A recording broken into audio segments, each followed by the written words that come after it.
أعوذ بالله من الشيطان الرجيم بسم الله الرحمن الرحيم والصلاة والسلام على أشرف المرسلين أما بعد. Le nom d'Allah dont on va parler aujourd'hui, Inch'Allah, c'est le Ghaffar. Le Ghaffar, c'est le pardonneur. Celui qui ne cesse de pardonner. Alors Allah Ta'ala, il nous renseigne en Surat Zudilat que on va voir chaque œuvre qu'on avait fait, aussi bien le bien que le mal, même si c'était le plus minime possible, même si le poids d'un atome. Alors on pourrait dire alors c'est perdu pour moi, hein, qu'est-ce que je vais avoir dans ce livre? Et puis plus on est conscient de notre action, et plus on s'observe, et plus on voit comment on est réellement, plus on se rend compte que les actions de bien, finalement peut-être bien, qui sont moins que les actes qui ne sont pas bien, et puis même les actes bien, est-ce qu'ils sont vraiment bien? Puis à partir de là, on va commencer à désespérer, on va dire, je fais 5 prières par jour, mais est-ce que mes prières elles sont acceptées? Est-ce que mes prières elles étaient vraiment comme il faut? Est-ce que je fais exactement comme Allah a voulu? Et puis les 5 prières, finalement, ça prend 1 heure par jour. Et le 23 heures, le reste, est-ce que j'ai fait ce qu'il fallait faire? Et puis est-ce que j'ai toujours dit ce qu'il fallait dire? Et est-ce que j'étais toujours consciente? Et puis encore, je me suis oubliée, et puis peut-être j'ai dit un mot qu'il ne fallait pas, et je ne me rendais même pas compte. Mais ça a blessé quand même quelqu'un, donc c'est une mauvaise action. Alors après, on va pouvoir se retrouver le soir avec soi en disant: mes péchés, c'est une montagne, mes bonnes actions, c'est une petite boîte. Et alors, en plus, Allah Ta'ala qui me donne un continuel, alors là, je désespère. Oui, je peux espérer le miséricorde d'Allah, parce qu'il est le miséricordieux, le tout miséricordieux, mais le livre, c'est le livre. Hein. Ce qui est écrit dans le livre, il y a une quantité de bonnes actions, une quantité de mauvaises actions. Si les mauvaises, ils priment. Si les mauvaises sont plus lourdes, ça y est, le livre il est dans la main gauche, et voilà, c'est condamné à l'enfer pour l'éternité. Alors Allah Ta'ala, il nous dit que oui, l'être humain te fait des péchés, mais ton Seigneur, c'est le pardonneur. Et que si sur terre, pendant que tu agis, à chaque fois que tu commets un acte qui n'était pas positif, te demande pardon, il te pardonne. Il suffit tout simplement de demander pardon, et il te pardonne. Ouf, alors ça soulage, parce que tu dis, oui, j'ai commis des actions qui n'étaient pas comme il faut, mais mon Seigneur, il m'enseigne qu'il est le suprême pardonneur. Il n'y a pas de limite dans son pardon. N'importe quelle chose que je fais, il me pardonne. C'est extraordinaire, qu'il suffit juste de demander pardon. Et c'est de là qu'il y a un hadith de prophète al-Salam qui dit que le meilleur, le chef des pardons, de l'istighfar, c'est de demander pardon. C'est que quand je reconnais, donc il y a la parole, de préférence répétée le matin et le soir, mais pas que matin et soir, mais à chaque fois qu'on le sent, que Allahumma anta rabbi la ilaha illa ant, tu es Allah, oh Allah, tu es mon Seigneur, il n'y a pas de Dieu que toi. Je reconnais qu'il n'y a pas d'autre Dieu. خلقتني وأنا عبدك. Tu m'as créé et moi je suis ton serviteur. Je me situe, je me mets dans la situation qu'il y a Allah qui est le créateur. Moi je suis le serviteur. وأنا على وعدك ووعدك ما استطعت.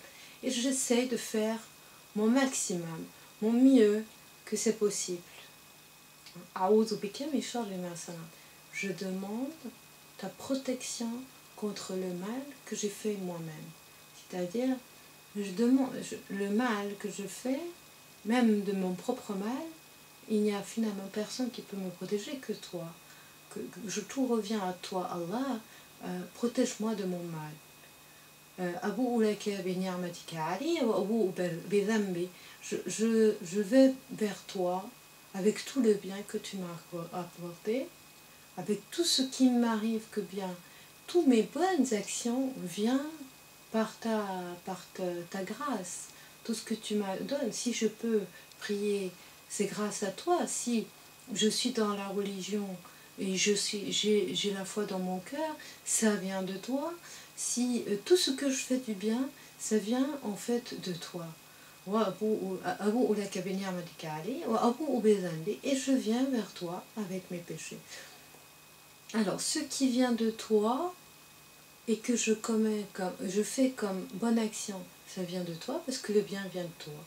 Et le mal vient de moi. Tout ce que j'ai fait comme péché, c'est moi. Je reconnais.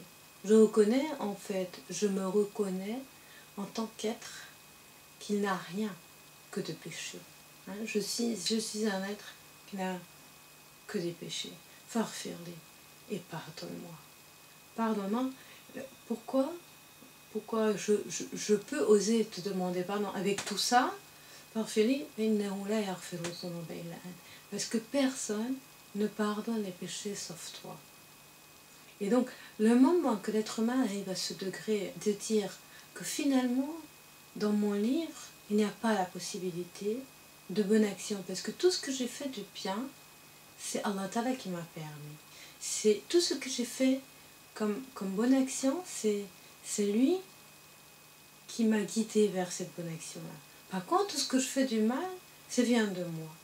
Donc, dans ma vie, le seul espoir, finalement, de pouvoir avoir un livre léger, avoir un livre qui est dans ma main droite, le jugement, c'est de demander pardon. Pardonne-moi, parce qu'il n'y a personne qui pardonne les péchés que toi. Parce que tu m'as renseigné, mon Seigneur, que tu es le pardonneur. À chaque fois qu'on te demande pardon, tu pardonnes. Et quand tu pardonnes, ce péché, il est effacé. Ouf. Le péché, il est effacé de mon livre. Et il n'existe plus. Puisqu'il était gommé. Il était effacé. Et c'est ainsi qu'il y a devant moi la possibilité d'avoir un livre dans ma main droite. Autrement, non. Par mes bonnes actions, je ne peux pas avoir mon livre dans ma main droite. Et quand je regarde de cette manière, je profite de toutes les occasions. Il y a des jours de jeûne où Allah Ta'ala promet que ces jours-là, si je jeûne, il va pardonner les péchés passés, de l'année passée, l'année prochaine, ou de l'année passée. Alors je le jeûne, je ne peux pas rater. Le Ramadan, c'est le moment de demander pardon, parce qu'Allah Ta'ala est encore plus proche. Alors je demande pardon. Et le prophète Al-Sassam a dit, lui, que Allah Ta'ala lui a pardonné tous ses péchés, passés et futurs, le moment de son vivant, mais il dit, oui, mais moi je demande pardon à Allah tout le temps, 70 fois par jour, 70 fois, c'est-à-dire tout le temps. Tout le temps, dans ma bouche, c'est pardon, pardon. Je demande pardon à Allah pour mes péchés. Et je demande pardon à Allah parce qu'il est le pardonneur. Le fait de demander continuellement pardon, c'est d'être conscient de cette qualité dans la Ta'ala qu'il pardonne, qui pardonne tout, qu'il ne nous en veut pas, qui nous a créés, qui nous a donné tout le bien, et qu'il accepte qu'on est des êtres faibles. et on commet des péchés et qu'il pardonne. Et quel extraordinaire créateur, quelle relation extraordinaire, quel amour qu'on peut avoir avec un être si noble, si grand qu'Allah Ta'ala, parce qu'il pourrait nous faire du mal, il pourrait nous anéantir, et il nous maintient continuellement, il nous éprouve, il ne nous demande pas grand-chose. On vit sur cette terre dans tout le bien qu'il nous apporte, on commet des péchés, et il pardonne, et en plus il accorde le paradis à la fin pour pas grand-chose. Un paradis éternel pour la vie, toujours. Mais qu'est-ce que c'est être extraordinaire? Quelle noblesse extraordinaire, quel, quel créateur que j'ai. Pourquoi je lirais mon cœur à quelqu'un d'autre, un être humain qui pardonne pas, un être humain qui va m'en vouloir parce que j'ai dit un mot, ça fait 10 ans, un être humain qui va être fâché parce que j'ai dit un mot à travers et qu'il m'en veut, et un être humain qui me rapproche, qui m'avait donné un jour ou d'autre quelque chose que je lui dois, alors que Allah que je lui dois tout, toute ma vie, toute mon existence, et il pardonne. Il pardonne à chaque fois que je commets quelque chose de pas bien.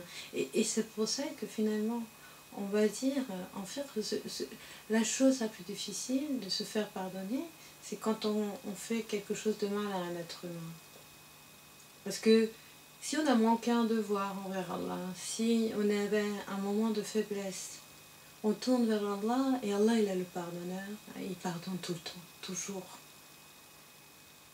Quelqu'un qui fait du mal continuellement, il prie pas, il respecte pas Allah Ta'ala, il dit du mal, dernier moment de sa vie, il se réveille, il dit « Ya Allah, je me suis trompé toute ma vie, et je te demande aujourd'hui pardon pour tout ce que j'ai fait, tout le mal que j'ai fait à toi. » Il pardonne. Et il entre au paradis. Alors avec Allah, le pardon c'est facile, mais le pardon avec l'être humain, ça c'est qui est difficile. Alors le plus difficile des actes, les péchés, quand on commet le mal envers l'être humain, quand on lui fait du mal, quand on fait du mal à l'être humain ne pardonne pas, Allah il n'accorde pas son pardon. Parce que c'est les conditions d'être pardonné quand on a commis un acte mauvais envers un être humain, c'est que d'abord cet être humain doit nous pardonner, et après on doit demander pardon à Allah, et Allah il pardonne, si l'être humain a pardonné. Mais si l'autre n'a pas pardonné, malheureusement, on ne pourra pas accéder au pardon. Alors c'est dangereux.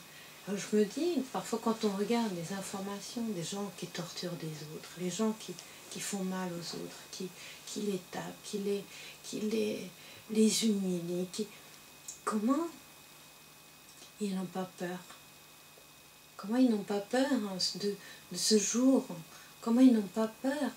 Comment ils n'ont pas la honte devant le Créateur qui nous a accordé tout ce bien, le pardon, et comment ils peuvent faire du mal aux autres avec un Créateur comme ça, avec un Créateur qui nous renseigne sur lui d'une telle grandiosité, d'une telle bonté, qu'il a créé cet homme qui a fait du mal, qui lui a fait tout ce bien, et lui il réfléchit pas, il va commettre des actes de violence extrême, il va humilier, il va faire du mal, et est-ce qu'il va être pardonné? Et surtout, le pire, c'est quand il va torturer, faire mal à quelqu'un, et qu'il meurt, cette personne, il n'aura même pas la chance. Il n'aura même pas la chance de se faire pardonner par cet homme, ou par cette femme, ou par cet enfant, puisqu'il est mort. quelle vie peut espérer cette personne-là dans l'au-delà? Pourquoi choisir la souffrance éternelle? Mais c'est l'acte extrême. Mais on commet du mal qui est plus subtil, qu'on l'aperçoit moins. Ceux-là, ils sont dangereux aussi. Ce mal qu'on commet en jalousant des autres, ou en enviant les autres, ou en parlant dans leur dos, ou en faisant du mal par notre impatience, etc. Alors, à surveiller toujours. Et dès qu'on voit qu'on a fait quelque chose qu'il ne fallait pas, ne soyons pas fiers pour ne pas demander pardon à la personne. Ne soyons pas fiers en disant mais celui-là, impossible, je lui demande qu'il me pardonne. Celui-là, impossible que je me baisse ma tête devant. Abu Dhar, un jour, il a dit un mot pas bien à Bilal. Et le prophète lui a dit tu es le fils de Noir. Et ce moment-là, le prophète était très fâché. Il a dit comment tu peux insulter comme ça ton frère? Et Abu Dhar, il se sentait tellement mal. Il est parti voir Bilal et il a dit je mets ma tête sous tes pieds, écrase-moi parce qu'il faut que tu me pardonnes, parce que j'ai commis vraiment contre toi quelque chose de mal. Ça, c'est Sahaba. Mais est-ce qu'aujourd'hui quelqu'un va faire un insulte pour une couleur de peau, ou pour un comportement tel, ou pour une pauvreté, ou pour n'importe quelle faiblesse d'humain? Est-ce qu'il va poser sa tête sous le pied de l'autre en disant « Pardonne-moi, j'ai commis un acte terrible ». Combien de fois on va voir ça aujourd'hui? Alors, il faut qu'on retrouve cette conscience, il faut qu'on dise « Allah, il est pardonneur », mais le plus grand danger pour nous, c'est de commettre le mal contre ces créatures, commettre du mal contre les autres, contre les êtres humains, parce que ça, c'est difficile de se faire pardonner par Allah Ta'ala. Et là, ces actes-là, malheureusement, oui, ils seront dans le livre. Ces actes-là, même si on avait commis une grain d'atome de mal envers quelqu'un et cette personne n'a pas pardonné, il sera dans le livre. Tout ce que on commet d'actes de bien envers Allah Ta'ala, oui, on peut espérer le pardon. Bon, après, il faut aussi y réfléchir et demander continuellement. Et demander pardon pour la façon comment on a demandé pardon. Peut-être qu'il n'était pas forcément vraiment du cœur, mais ça venait que par la langue. Alors, il y a quoi faire. Le croyant, c'est pour ça qu'il ne s'ennuie jamais sur terre, parce qu'il a plein de choses à faire sur terre. Il a fait le bien. Il a demandé pardon pour le mal qu'il a fait. Et vraiment considérer ses péchés comme une action nuisible pour sa vie éternelle et qui n'est pas en harmonie avec son Créateur. Subhana rabbika rabbil izzati amma yasifun wa salamun ala al-mursalin walhamdulillahi rabbil alamin.